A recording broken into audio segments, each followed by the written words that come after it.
And now let's turn to a young woman who has chosen to lend her voice to this very important solidarity movement. She's a leading British actor, an advocate for gender equality in her own right. She's been involved with the promotion of girls' education for several years.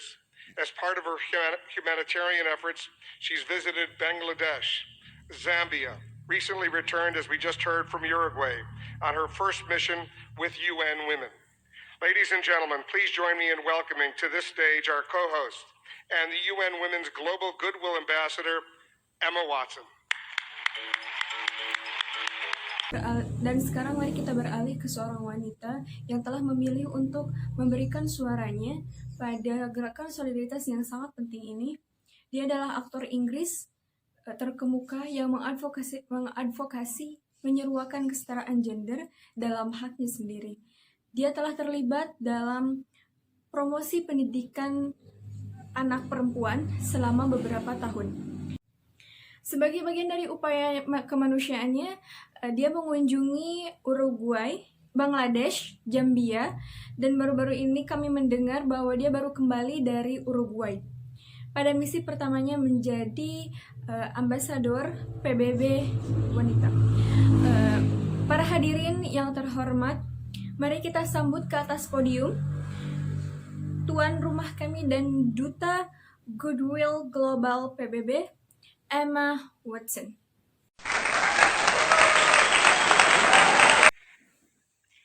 Your Excellencies, UN Secretary General, President of the General Assembly, Executive Director of UN Women, and distinguished guests.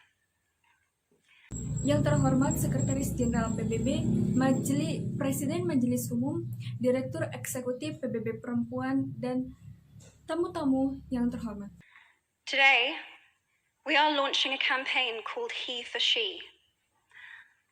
I am reaching out to you because we need your help. We want to end gender inequality. And to do this, we need everyone involved. Hari ini kami meluncurkan kampanye yang disebut He for She. Saya menyuarakan ini karena kami membutuhkan bantuan kalian. Kami ingin mengakhiri ketidaksetaraan gender ini dan melakukan semua ini. Dan untuk melakukan semua ini kami membutuhkan bantuan dari kalian semuanya. This is the first campaign of its kind at the UN. We want to try and galvanize as many men and boys as possible to be advocates for change. And we don't just want to talk about it. We want to try and make sure that it's tangible. Ini adalah kampanye pertama dan jenisnya di PBB. Kami ingin mencoba memobilisasi pria dan anak laki-laki sebanyak mungkin untuk menjadi penyokong dan pendorong dalam perubahan. Kita tidak hanya ingin membicarakan hal ini, tapi kita juga ingin mencoba dan memastikan bahwa itu adalah hal yang nyata. I was appointed as Goodwill Ambassador for UN Women 6 months ago. And the more I've spoken about feminism, the more I have realized that fighting for women's rights has too often become synonymous with man-hating. Saya ditunjuk sebagai Goodwill Ambassador PBB 6 bulan yang lalu, dan semakin saya berbicara tentang feminisme, semakin saya menyadari bahwa untuk memperjuangkan hak-hak perempuan terlalu sering menjadi identik yang dibenci oleh laki-laki. It is that this has to stop. For the record, feminism by definition is the belief that men and women should have equal rights and opportunities. It is the theory of the political, economic, and social equality of the sexes. Sebagai catatan, feminisme menurut definisi adalah keyakinan bahwa laki-laki dan perempuan harus memiliki hak dan kesamaan yang sama. Itu merupakan teori dalam kesetaraan politik, ekonomi, dan sosial dari jenis kelamin. I started questioning gender-based assumptions a long time ago.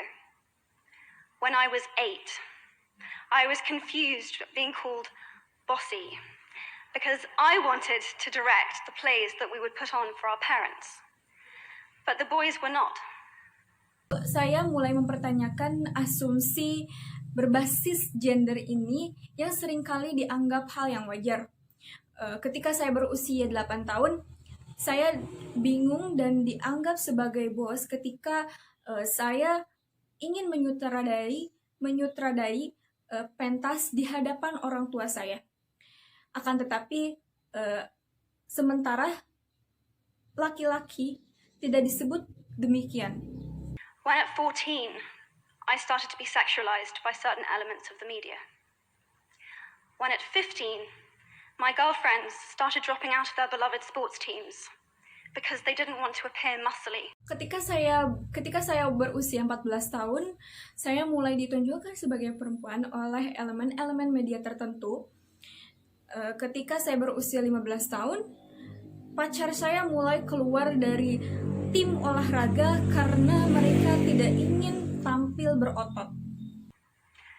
When at 18, my male friends were unable to express their feelings. Ketika saya berusia 18 tahun, teman-teman laki saya tidak dapat mengekspresikan perasaan mereka. I decided that I was a feminist, and this seemed uncomplicated to me. But my recent research has shown me that feminism has become an unpopular word. Saya memutuskan untuk menjadi seorang feminis. Keputusan pilihan ini tidak sama sekali menyulitkan saya, tetapi riset yang saya lakukan baru-baru ini menunjukkan bahwa feminis bukan kata yang populer. Women are choosing not to identify as feminist. Apparently, I am among the ranks of women whose expressions are seen as too strong, too aggressive, isolating, and anti-men, unattractive even. Wanita diminta untuk tidak mengidentifikasi dirinya sendiri sebagai feminis. Saya salah satu wanita yang suaranya mungkin dilihat terlalu vokal, terlalu agresif, anti laki-laki, bahkan tidak menarik. Why has the word become such an uncomfortable one? I am from Britain, and I think it is right that I am paid the same as my male counterparts. I think it is right that I should be able to make decisions about my own body. I think... Mengapa kata feminis itu menjadi hal yang tabu? Menurut saya mempunyai hak untuk dibayar dengan gaji yang sama seperti laki-laki.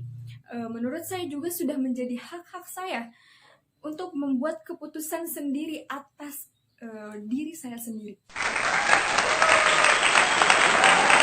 I think it is right that women be involved on my behalf in the policies and the decisions that will affect my life.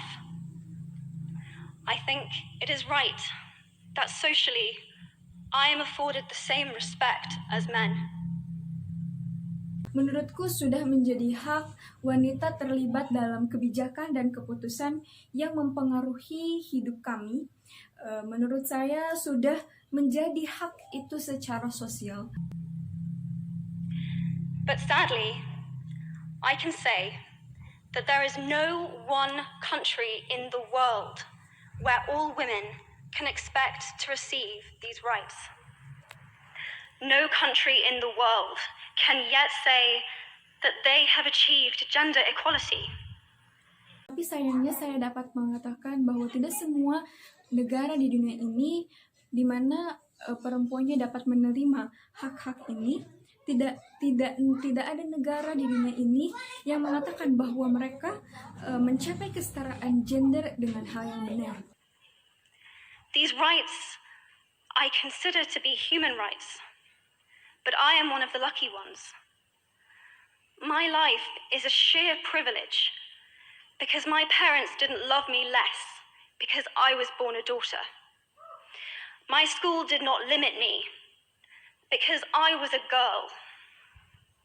My mentors didn't assume that I would go less far because I might give birth to a child one day. These influences were the gender equality ambassadors that made me who I am today.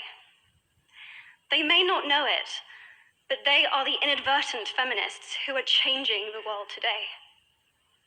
We need more of those. Hal itu dianggap sebagai hak asasi manusia, tetapi saya adalah orang yang paling beruntung dalam kehidupan saya karena saya mempunyai orang tua yang sangat mencintai saya. Karena saya sebagai anak perempuan, sekolah saya tidak membatasi untuk beraktivitas apapun.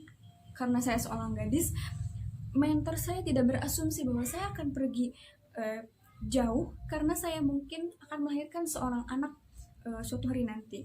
Pengaruh-pengaruh ini dengan saya sebagai duta kesetaraan gender yang menjadikan siapa saya hari ini. Mereka mungkin tidak mengetahuinya bahwa mereka adalah seorang feminis yang tidak sengaja yang mengubah dunia hari ini.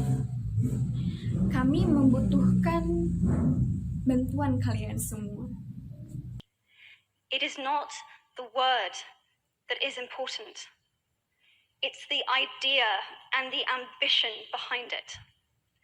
Because not all women have received the same rights that I have. In fact, statistically, very few have been.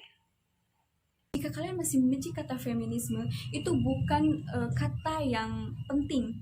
Akan tetapi ada ide dan ambisi di balik kata feminis tersebut.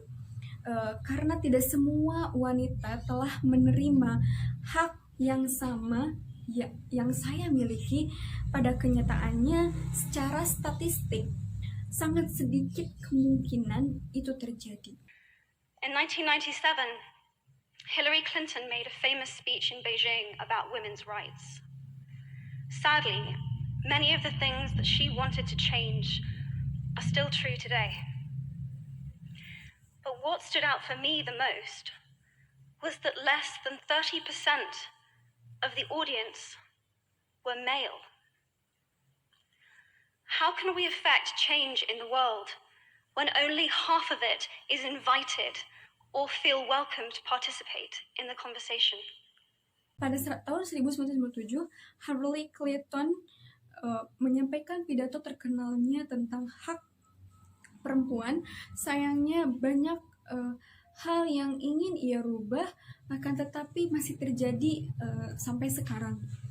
Tetapi yang menjadi sorotan bagi saya adalah bahwa kurang dari 30% pendengarnya atau penontonnya adalah dari kalangan laki-laki. Karena hal itu, bagaimana kita bisa untuk memengaruhi perubahan dunia ketika hanya atau setengahnya saja yang diundang atau merasa disambut datang pada konversi tersebut. I would like to take this opportunity to extend your formal invitation.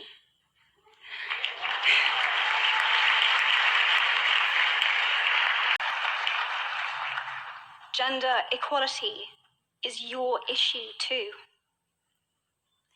Because to date, I've seen my father's role as a parent being valued less by society, despite my needing his presence as a child as much as my mother's. Para pria, saya ingin mengambil kesempatan ini untuk mengundang secara formal bahwa kesetaraan gender ini adalah permasalahan kalian juga. Saya pernah melihat ayah saya, dia sebagai seorang ayah yang tidak dihargai oleh masyarakat. Meskipun saya membutuhkan kehadirannya sebagai seorang anak seperti halnya ibu saya. I've seen young men suffering from mental illness, unable to ask for help, for fear it would make them less of a man or less of a man. In fact, in the UK, suicide is the biggest killer of men between 20 to 49, eclipsing road accidents, cancer, and coronary heart disease. Saya pernah melihat pria muda yang menderita penyakit mental. Dia tidak dapat meminta bantuan kepada siapapun karena jika hal itu terjadi, dia merasa bahwa dia bukan lagi seorang pria. Padahal di UK yang menjadi korban bunuh diri itu rata-rata dari kaum pria antara 20 sampai 49 tahun. Itu karena kanker dan penyakit juga jantung koroner. I've seen men made fragile and insecure by a distorted sense of what constitutes male success. Men don't have the benefits of equality. Saya telah melihat pria rapuh dan insecure soal apa yang sudah didefinisikan sebagai kesuksesan pria, dan pria juga tidak memiliki kesetaraan. We don't often talk about men being imprisoned by gender stereotypes, but I can see that they are. And that when they are free, things will change for women as a natural consequence. Kita tidak sering berbicara tentang lelaki yang terkungkung oleh stereotip gender, tapi kenyataannya mereka sama mengalami hal itu.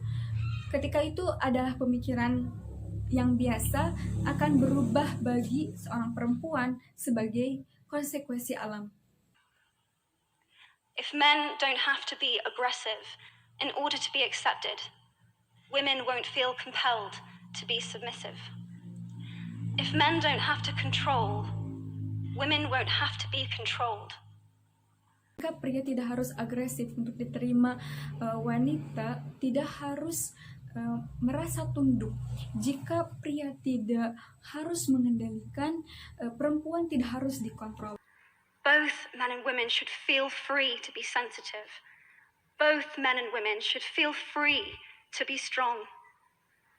It is time that we all perceive gender on a spectrum instead of two sets of opposing ideals.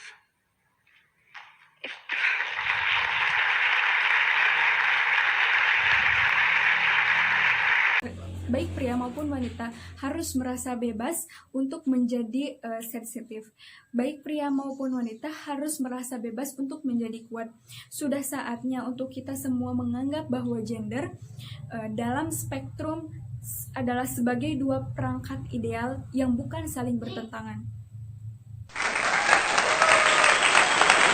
Defining each other by what we are not, and start defining ourselves by who we are, we can all be freer. And this is what she is about. It's about freedom. Jika kita berhenti mendefinisikan satu sama lain antara perempuan dan laki-laki, kita tidak seperti ini dan tidak mulai mendefinisikan siapa kita dengan siapa kita semua bisa lebih bebas. Dan ini adalah tentang laki-laki untuk perempuan, ini tentang kebebasan.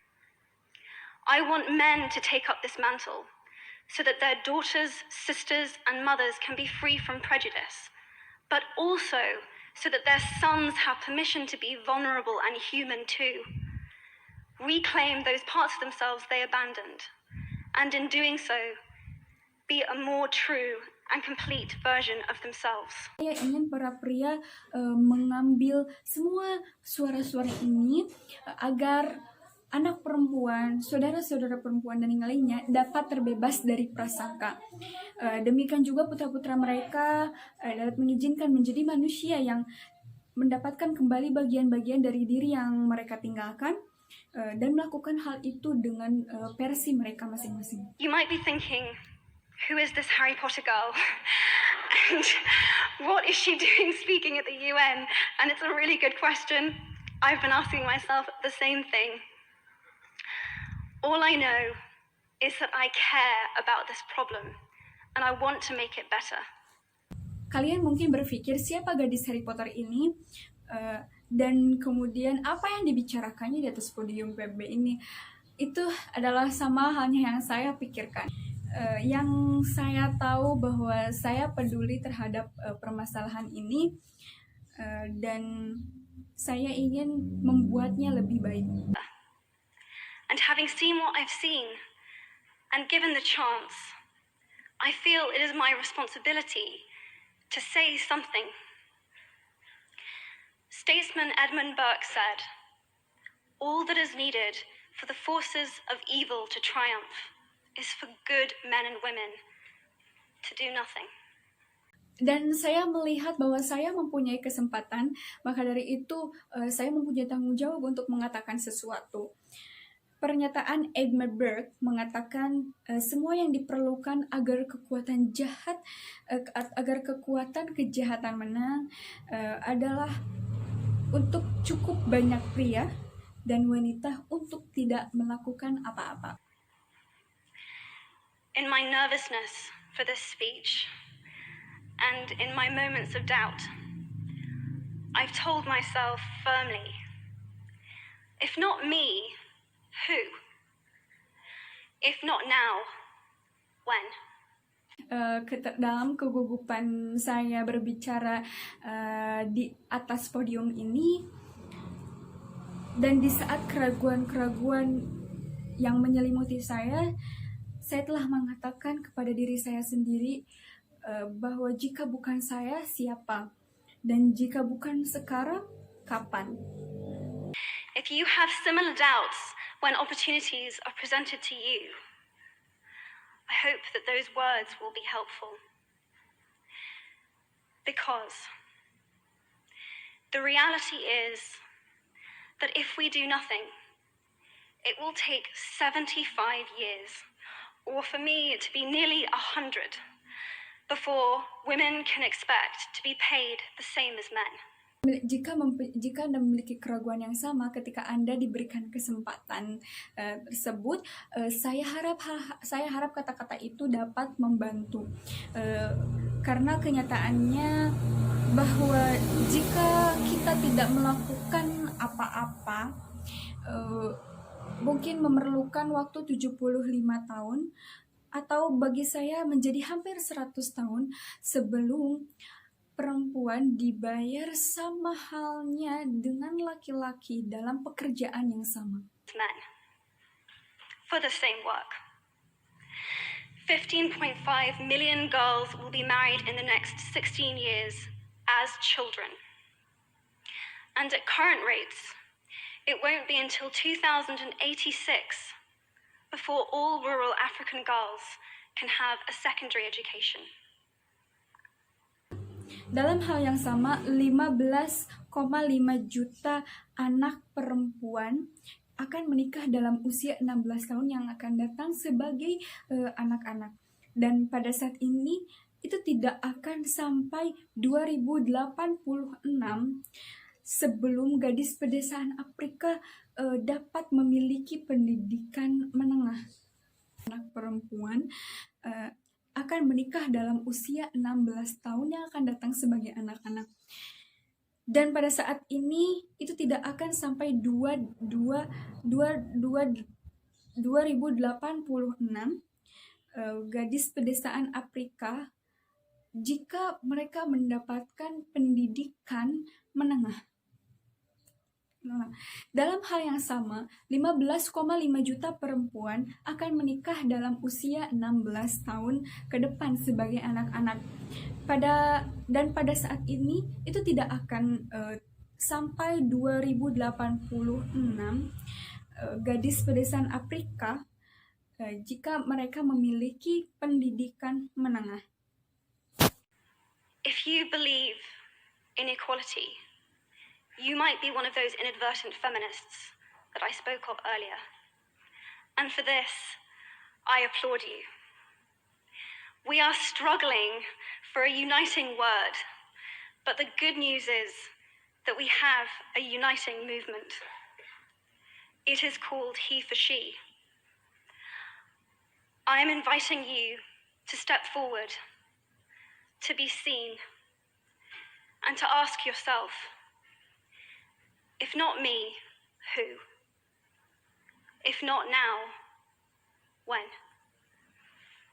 Thank you very, very much. Jika kalian percaya pada kesetaraan, mungkin kalian adalah salah satu feminis yang saya bicarakan sebelumnya. Dan untuk itu saya salut kepada kalian semua. kami sedang berjuang untuk menyatukan kekuatan, dan kabar baiknya adalah bahwa kami memiliki gerakan yang disebut dengan He for She untuk menyatukan kekuatan tersebut. Maka dari itu saya mengundang Anda untuk melihat dan bertanya pada diri sendiri bahwa kalau bukan saya, siapa? Dan jika tidak sekarang, kapan? Terima kasih banyak.